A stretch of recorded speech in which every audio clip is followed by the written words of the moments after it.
शब्दों के अंदर जो है पाणिनि ने ओम शब्द पढ़ा है, और ओम शब्द ये बतला रहा है कि तुम्हारे में कोई परिवर्तन नहीं होता।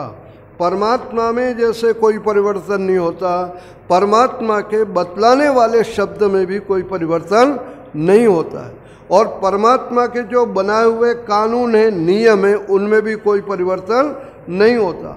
100 साल पहले कोई व्यक्ति आँख पर हाथ रखता था तो हाथ क्या होता था उसका?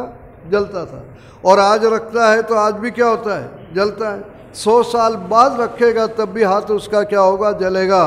तो परमात्मा में परिवर्तन नहीं होता, परमात्मा के बतलाने वाले शब्द में परिवर्तन नहीं होता, परमात्मा के बनाए हुए नियम में उनमें कोई परिवर्तन नहीं होता है। इसलिए इस ओम के लिए कहा जा रहा है कि भाई आप अपरिवर्तनशील हो, आप में कोई परिवर्तन नहीं होता। ये संकेत जो इसके द्वारा जो दिया जा रहा है, तो जिस परमात्मा का हम नाम ले रहे हैं, ओम ले रहे हैं, और ये कहा गया कि वेदों का सार और निचोड़ है ये।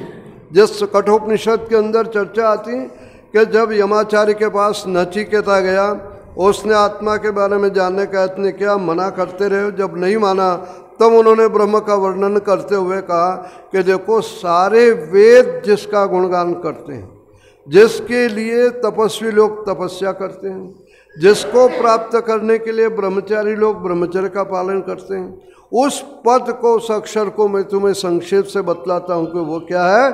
ओम है। यानी सारों वेदों का यदि कोई सार और निचोड़ है तो वो क्या है? ओम है। सारे मंत्र नहीं याद है, मंत्र कठिन लग रहे हैं, तो कम से कम परमात्मा के नाम ओम का जाप कर सकते हैं, उसको याद कर सकते हैं। ये उसको जो बतला रहा है। कठोपनिषद के जो वाक्य है वो सर्वे वेदा यत् पदमानन्ति तपांसि सर्वाणि च यद वदन्ति यद इच्छन्तो ब्रह्मचर्यम चरन्ति तत्ते पदम संग्रहेण ब्रवीमि ओम इत्येतत्। ब्राह्मण ग्रंथों में इतने ब्राह्मण में वर्णन आता कि परमात्मा ने वेदों को तपाया, उसमें से सार निकला। सार क्या निकला? ऋग्वेद से भू निकला, यजुर्वेद का सार भुव निकाला, सामवेद का सार स्व निकाला, फिर इन तीनों को और तपाया, निचोड़ा। तो वो कहता है कि भू से क्या निचोड़ निकला? अ, और भुव से क्या निकला? उ, और स्व से क्या निकला? म। तो ये अ, उ और म, इन तीन अक्षरों को मिलकर के क्या बन गया है? ओम बन गया है। तो आपसे कोई पूछे कि ओम में कितने अक्षर है तो क्या बोलोगे? कितने अक्षर हैं? 3 है। कौन कौन से? अ, उ और म, ये 3 अक्षर है। देखो संस्कृत में या हिंदी में वर्णमाला 2 तरह की होती है, एक स्वर होते हैं और दूसरे क्या होते हैं? व्यंजन होते हैं। स्वर में पहला अक्षर क्या है? अ है। स्वर में पहला अक्षर क्या है? अ माना जाता है, और अ की स्थिति ऐसी है कि अ, ई, उ ये सारे के सारे स्वर हैं, और साथ में व्यंजन के आ जाते हैं, क, ख, ग इत्यादि आ जाते हैं।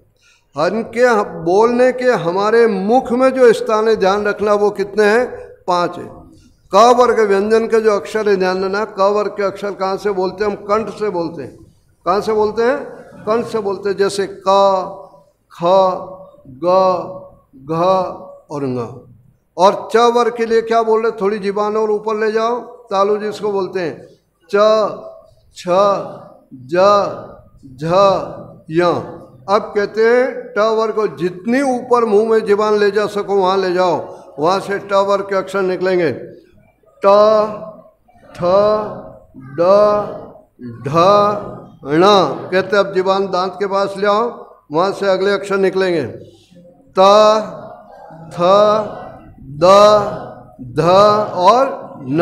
अब कहते होठ बंद करते जाओ, प वर्ग निकलेगा। प, फ, ब, भ और म। होठ बंद करके कोई क बोल के दिखाए? कोई बोलो। या दांत के पास जीवान लगा के कोई क बोल दे या प बोल दे। क्या व्यवस्था परमात्मा ने की। आदमी ने भाषा तो 2000 से ज़्यादा बना ली, लेकिन बोलने की जगह कुल कितनी है? 5 है। ध्यान रखना है। अ से हमारा मुंह खोलता है, समझ रहे हो? संस्कृत में 5 स्वर बतलाए गए, ह्रस्व स्वर। अ, ई, उ, री और ली, बस ये 5 ही है। इन्हीं से आगे सब बन जाते हैं। अ और अ मिलकर क्या बन जाता है? आ। 2 ई मिलकर क्या जाती है? बड़ी बन जाती है। दो ऊ मिलकर क्या हो जाता, बड़ा ऊ बन जाता। अ और ई मिलकर क्या हो जाता, ए।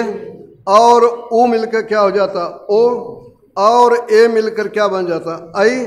और अ और ओ मिलकर क्या बन जाता है, औ। यानी रूट में, मूल रूप में केवल 5 स्वर है, समझियो। उन 5 में बीच वाला कौन सा अक्षर आ रहा है, 2 इधर छोड़ो, 2 उधर, अ ई उ री ली, 5 है। बीच में कौन सा है, तीसरे नंबर का, तीसरे नंबर का अ ई उ आ रहा, तीसरे नंबर का उ है। तो 3 अक्षर हो गए, क्या हुआ, अ उ और म। समझ रहे हो, अ से हमारा मुंह खुलता है, ध्यान रखना है, और म पर क्या हो जाता है, मुंह बंद हो गए, होठ बंद हो गए। और ऊ पर क्या रहता है, मुंह खुला हुआ रहता है, समझ रहे हो। ऊ से मुंह खुला रहता है, अ से मुंह खुलता है, माँ पर जाके मुंह बंद हो जाता है। यानी परमात्मा इस दुनिया को खोलने वाला, इसको खुला रखने वाला, न पालन करने वाला, और बंद करने वाला, न प्रलय करने वाला, वो परमात्मा एक ही है, जिसका नाम क्या है, ओम है। वही परमात्मा दुनिया को बनाता है, वही पालन करता है, वही प्रलय करता है। 3 भगवान नहीं है, जो पौराणिक परंपराओं में एक बनाने वाले को ब्रह्मा कह दिया, पालन करने वाले को विष्णु कह दिया, और उठाने वाले को शंकर कह दिया, और तीनों में मन मुटाव हो जाए तो बताओ दुनिया चलेगी, नहीं चल सकती। इसलिए वेद में, वेदांत में कह दिया, जन्माद्य यस्य यतः, वही परमात्मा सृष्टि की उत्पत्ति करता है, वही पालन करता है, और वही क्या करता है, प्रलय करता है। ध्यान रखना है। देखो एक चीज़ और बता दें, अ और म को लेकर के जो शास्त्रों में बड़ा विस्तार से लिखा, समय नहीं मैं उस पर विस्तार से जाऊं, लेकिन एक चीज़ कहूँ, जितने भी व्यंजन अक्षर हैं, स्वर और व्यंजन में इतना अंतर है। स्वर को बोलने में किसी दूसरे के सहयोग की आवश्यकता नहीं पड़ती। अ को बोलने में दूसरे स्वर की जरूरत है, आ को बोलने में, ई को बोलने में।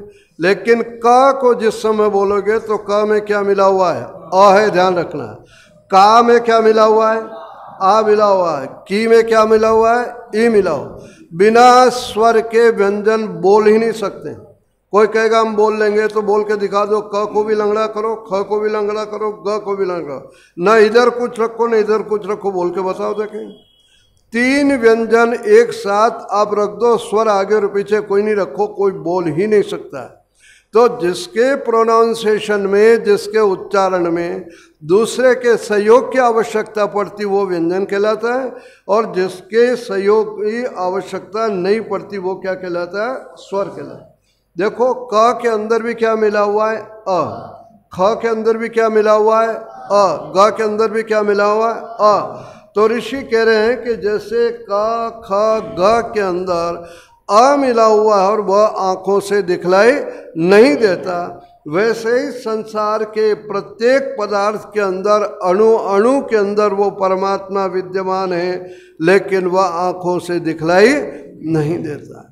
हिंदी का पढ़ने वाला या संस्कृत का पढ़ने वाला बच्चा जब आगे पढ़ता तो अनुभव करता है कि बिना अ के क का उच्चारण नहीं कर सकते हैं। तो क ख ग के अंदर जैसे अविद्यमान है, वैसे ही संसार के प्रत्येक पदार्थ के अंदर वह परमात्मा विद्यमान है। जैसे क में अ आँखों से दिखलाई नहीं देता, वैसे ही परमात्मा इन आँखों से दिखलाई नहीं देता। आँखों से तो जीवात्मा नहीं दिखता, परमात्मा की क्या बात करो।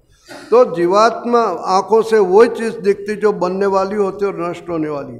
शरीर हमारा एक दिन पैदा हुआ है, ये शरीर दिख रहा है, और एक दिन हो जाएगा पंचभूतों में विलीन, इसलिए शरीर दिख रहा है, लेकिन शरीर के अंदर आत्मा जो है वो उसको किसी ने आज तक देखा नहीं है। तो परमात्मा जो है इस प्रकार से ओम के द्वारा कहा, अवरक्षणे धातु से भी ओम बनता है, और उसका मतलब है कि परमात्मा रक्षा करता है। इसलिए परमात्मा को क्या कहते हैं, जो है ओम कहते हैं। भगवान से बड़ा दूसरा कोई रक्षक हमारा नहीं है। वो ओम के अंदर जो है विस्तार से और भी बड़े अर्थ इसके बतलाए गए हैं।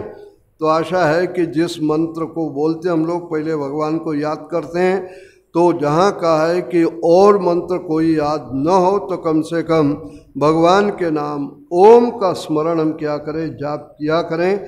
इसलिए कहा तज्जपः तदर्थ भावनम ओम के नाम का जप करें और उसका अर्थ ध्यान रखें कि परमात्मा तुम हमारे रक्षक हो, तुम हमारे माता पिता हो, आपसे बड़ा कोई दूसरा रक्षक नहीं है। स्वामी जी से जब एक अंग्रेज अधिकारी ने कलकत्ता में कहा आपकी सुरक्षा के लिए पुलिस की व्यवस्था कर दें ताकि आपके ऊपर जो कोई जो है वो खतरा न रहे, तब स्वामी जी ने कहा है मैं अपना सबसे बड़ा रक्षक किसको मानता हूँ? परमात्मा को सर्वोपरि रक्षक मानता हूँ। मुझे किसी दूसरे व्यक्ति की रक्षा की आवश्यकता नहीं है। तो ये हमें विश्वास होना चाहिए कि भगवान हमेशा हमारी रक्षा करता है और रक्षा है कि पाप से हमें छुड़ाने का काम करता है।